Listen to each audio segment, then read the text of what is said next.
Yes welcome my dear students. Yes class, हम लोगों ने लास्ट टॉपिक अपना यानी कि कोर्स हम लोगों ने कंप्लीट कर लिया है। हम लोगों का 48 तक था जो कि कंप्लीट हो चुका है। ठीक है, फिर अब हम लोग क्या कर स्टार्ट करेंगे, अपना रिवीजन पोर्शन स्टार्ट करने जा रहे हैं। तो रिवीजन पोर्शन में हम क्या करेंगे, हमें सबको मालूम है कि हमारा एग्ज़ाम में आने वाला है, फाइनल टर्म एग्ज़ामिनेशन हमारा होने वाला है। उसमें हमारे कितने चैप्टर्स आएंगे, 24 से लेकर के 48 तक हमारे चैप्टर्स आने वाले हैं। तो हम लोगों ने 48 हमारा लास्ट था जो कि हम लोगों ने कंप्लीट कर लिया है। Now class move on our revision topic. हम लोग स्कूल जा रहे हैं, देख रहे हैं कि स्कूल में सारे सब्जेक्ट्स के अब रिवीजन स्टार्ट हो रहा है। आपको अपने टाइम टेबल्स भी मिल गए हैं, डेट शीट भी मिल गई है। आपका एग्ज़ाम भी होने वाला है, 2 मार्च आपका एग्ज़ाम का डेट है और फर्स्ट एग्ज़ाम आपका आई थिंक जीके का ही है। ओके, तो आपको उसके लिए अवेयर होना चाहिए। हम लोग रिवीजन स्टार्ट करते हैं अपना जीके का भी। तो हम सब जानते हैं कि जीके में भी आपका जिस तरीके से आपका इंग्लिश, हिंदी, मैथ्स, ईवीएस में question answer, fill in the blanks, matching वगैरह सब कुछ है, तो जीके में भी है। तो हमें जीके के लिए भी वैसे ही प्रिपरेशन करनी है। यानी जीके में आपका एमसीक्यू टाइप क्वेश्चंस भी आएंगे। ठीक है, जिसमें आपको टिक करने होते हैं। 3 ऑप्शंस या 4 ऑप्शंस होते हैं, उनमें से करेक्ट ऑप्शन को आपको टिक करना होता है। आपका ट्रू फॉल्स भी उसमें होगा, फिलअप भी उसमें होगा। फिलअप भी हमें करना है। फिलअप के बाद हमारा मैचिंग भी होगा, हमको मैच भी करना है, एंड क्वेश्चन आंसर्स भी हो सकते हैं। तो हमें हर तरीके के क्वेश्चंस को प्रिपेयर करना है इसमें। ठीक है, और कुछ फिगर्स दिए होंगे और उसको आपको पिक्चर रीडिंग के फॉर्म में करना होगा, यानी कि फिगर बना होगा और आपको उस क्वेश्चन का आंसर देना होगा। ठीक है, now class let us start और रिवीजन टॉपिक। तो नाउ हम लोगों ने लास्ट टाइम पे कुछ इस तरीके से जीके के क्वेश्चंस आपको पीडीएफ में दिए थे। ठीक है, आपको क्या करना था, उसको कॉपी में लिखना भी था और लर्न भी करना था। तो आई होप आप लोगों ने लिखा होगा और लर्न भी किया होगा। लेकिन जिन्होंने नहीं भी किया होगा, हम उनके लिए फिर से इसको रिवीजन करते हैं और आप लोग इसको, जिन्हें नहीं भी लर्न होगा वो उसको लर्न कर लीजिएगा।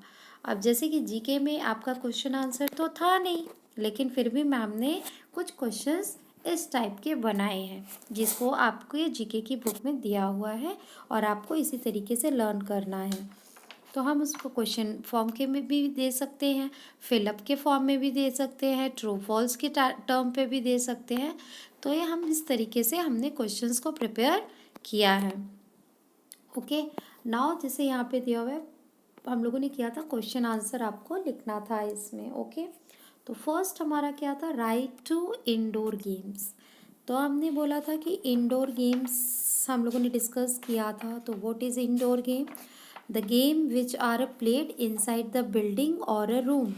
यानी कि वो गेम जो कि बिल्डिंग और घर के अंदर खेले जाते हैं उनको हम इंडोर गेम्स कहते हैं। तो इंडोर गेम्स तो बहुत सारे गेम्स होते हैं, जैसे कि आपका लूडो भी हो गया, कैरम भी हो गया, चेस भी हो गया, बहुत सारे हो गए। तो लेकिन मैंने आपको कितने दिए, 2 लर्न करने के लिए दिए हैं और राइट करने के लिए दिए हैं। ठीक है, आप लोग और ज़्यादा याद कर लेते हैं तो और अच्छी बात है। ठीक है, तो जैसे इंडोर गेम्स में हमारा क्या है, चेस है। ठीक है, जो कि बिल्डिंग के अंदर खेला जाता है। आपका लूडो है ना, लूडो भी है। और आप जो मोबाइल फ़ोन पे गेम्स खेलते हैं वो भी आपके क्या हैं, इंडोर गेम्स भी आप उसको खेल सकते हो और आउटडोर गेम भी के आप खेल सकते हो। जैसे कि आपका है यूएनओ, जो कि मोबाइल का ही गेम है, यूएनओ भी है, ये भी आपका क्या है, इंडोर गेम है। ठीक है, तो इस तरीके से आपके कुछ इंडोर गेम्स हैं। ओके, नाउ नेक्स्ट क्वेश्चन हमारा क्या था, राइट टू आउटडोर गेम्स। अब आउटडोर गेम्स क्या होते हैं, तो game played in open area are called outdoor games. यानी कि वो गेम्स जो कि हम आउटसाइड द बिल्डिंग और होम खेलते हैं, जो हम घर के बाहर जो गेम खेलते हैं वो हमारे क्या कहलाते हैं, आउटडोर गेम्स कहलाते हैं।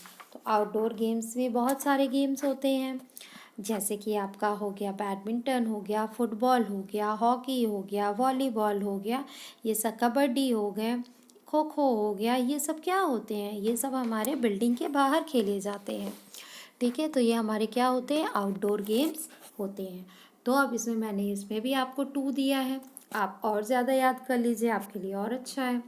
तो हमारा आउटडोर गेम क्या हो जाता है, एक बैडमिंटन हो सकता है, बैडमिंटन, और आपको इनकी स्पेलिंग्स को भी लर्न करना है। बैडमिंटन हो गया, ठीक है, बैडमिंटन है, आपका हॉकी है,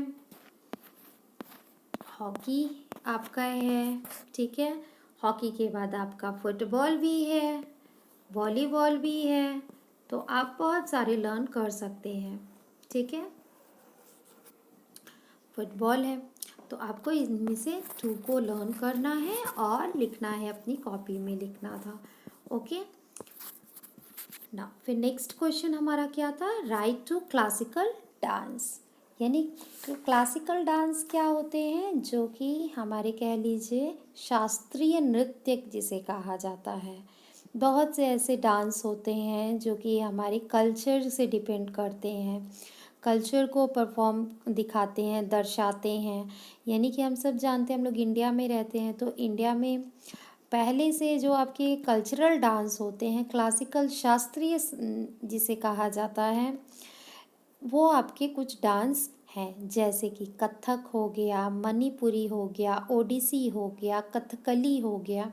ये सब हमारे क्या है, क्लासिकल डांसेस होते हैं। जैसे आजकल के कुछ फोक डांस होते हैं, आजकल के जैसे काफ़ी पॉप डांस होते हैं, डीजे डांस लोग करते हैं, ठीक है। तो ये आपके मॉडर्न डांस हो गए। तो इसी तरीके से कुछ क्लासिकल डांस भी हैं, जैसे कि आपका है कथक है, कथक हमारा क्या है, क्लासिकल डांस में आता है। कथक है, आपका ओडिसी है। तो आपको क्या करना है, अपनी कॉपी में इन्हीं को लिखना है और लर्न करना है, ठीक है। फिर नेक्स्ट आपका क्वेश्चन क्या कह रहा है, नेक्स्ट क्वेश्चन हमारा है राइट टू म्यूजिकल इंस्ट्रूमेंट। तो म्यूजिकल इंस्ट्रूमेंट्स आपको बताने हैं कि म्यूजिकल इंस्ट्रूमेंट कौन कौन से होते हैं। जैसे तबला भी होता है, सितार भी होता है, हारमोनियम भी होता है, फ्लूट भी होता है। ये सब क्या होते हैं, इंस्ट्रूमेंट होते हैं, जो कि गाने में इनको बजाया जाता है, जिससे कि सॉन्ग आपका क्या हो जाता है, और भी अट्रैक्टिव हो जाता है। और अगर ये म्यूज़िकल इंस्ट्रूमेंट ना बजे तो आपके सॉन्ग थोड़े से फीके लगने लगेंगे, उस सॉन्ग में सुनने में आपको मज़ा नहीं आएगा। तो इसलिए हम लोग म्यूज़िकल इंस्ट्रूमेंट का भी इस्तेमाल करते हैं कि ताकि सॉन्ग और अच्छा लगे। तो मैंने 2 लिखा है, तो हम लोग 2 लिख लेते हैं। एक आपका हो जाएगा सितार, है ना, हम लोगों ने चैप्टर में पढ़ा था, सितार का पिक्चर भी आपको दिखाया था कैसे होता है। सितार होता है, तबला होता है, फ्लूट होता है, हारमोनियम होते हैं, बहुत से होते हैं। तो हमने सिर्फ यहाँ पे 2 लिखने हैं, तो हमने 2 यहाँ पे लिख दिया। फिर नेक्स्ट हमारा क्वेश्चन, नेक्स्ट और लास्ट हमारा क्वेश्चन क्या कह रहा है, right any 2 parts of a computer. हम सब जानते हैं कंप्यूटर क्या है, computer as an electronic machine, वो एक तरीके का एक इलेक्ट्रॉनिक मशीन होता है, जो कि क्या करता है, हमारे वर्क को इजी बना देता है। यानी कि घंटों के काम को वो मिनटों में बना कर सकता है, ठीक है, मिनटों में सॉल्व कर सकता है। तो कंप्यूटर के भी बहुत से पार्ट्स होते हैं, कंप्यूटर अकेला वर्क नहीं करता है, कंप्यूटर के पार्ट्स होते हैं जिसको मिला करके पूरा आपका वर्क होता है।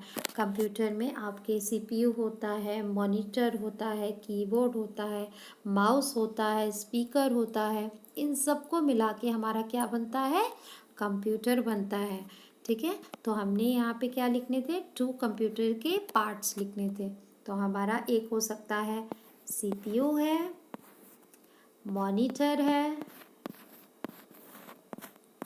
मॉनिटर यानी कि वो स्क्रीन है जिसमें हमको दिखाई देता है, हमारा कीबोर्ड है, कीबोर्ड जिसमें हम टाइप करते हैं, कोई भी लेटर हमें लिखना होता है तो हम टाइप करके लिखते हैं। कीबोर्ड हो गया, सीपीयू हो गया, मॉनिटर हो गया, माउस हो गया, तो ढेर सारे होते हैं, लेकिन हमको यहाँ पे 2 लिखना है और लर्न करना है, तो आप लोग इसको लर्न करिएगा। और एक क्वेश्चन अगर आपसे पूछा जाए कि name the longest key on the keyboard, तो कीबोर्ड में हम सब जानते हैं कि कीबोर्ड होता है, ये रहा कीबोर्ड, ढेर सारे उसमें कीज़ बने होते हैं जिसे हमें क्या करने होते हैं, टाइप करने होते हैं, तो हमें मॉनिटर पे वो चीज़ दिखाई देता है, ठीक है। और वो ये तार से क्या होते हैं, कनेक्ट होते हैं। अब अगर इसमें से आपसे क्वेश्चन पूछा जाए जो कीबोर्ड होता है, तो इस कीबोर्ड में टोटल कितनी कीज़ होते हैं, तो इसमें टोटल आपको पता है 104 कीज़ होती हैं, ठीक है। हमें याद रखना चाहिए कि कीबोर्ड में कितनी कीज़ होती हैं, तो 104। और अगर आपसे क्वेश्चन पूछा जाए कि इस कीबोर्ड में, इस जो कीबोर्ड आपका बना है, तो इस कीबोर्ड में सबसे लंबा की कौन सा होता है, सबसे बड़ा की भी इसके अंदर होता है, जिसे हम स्पेस बार के नाम से जानते हैं, जो कि यहाँ पे बना होता है। ये सबसे बड़ा आपका की होता है, जिसे हम स्पेस बार के नाम से जानते हैं। ओके क्लास, तो आपको इसको फिर से एक बार रिवाइज कर लीजिएगा।